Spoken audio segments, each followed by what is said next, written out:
So today I'm going to show you how to withdraw your money from your MooMoo investing account.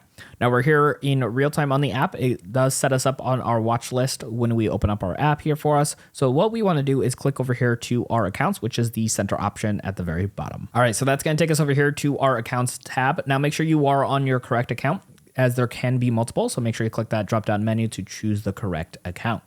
Now from here, you can see we have about $5 in our cash setup. So what we want to do is go ahead and transfer that out.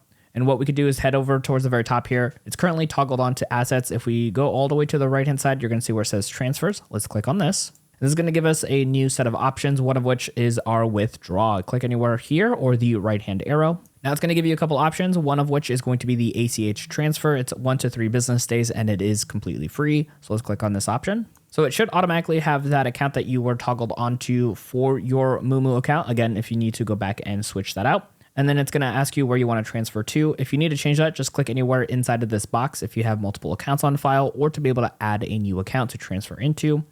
And then down here at the bottom, it's going to show you how much you have available to go ahead and withdraw. This might be different than what you see on your actual account, just depending on a few factors like dividend payouts or when you sold something and how long it takes to go ahead and settle. So for our example here today, we have $4.99 in this account. So let's go ahead and close that in and click on submit. And from right over here, it's going to ask for our MooMoo trading password. This is your 6-digit code that you might have set up. We're going to plug that in. And then right over here, you can see we have an alert that our request to transfer our $4.99 has been submitted and it's going to go through. Now there's always more to show you when it comes to utilizing your financial apps, and we got you covered here. Check out our next video on screen to keep on learning.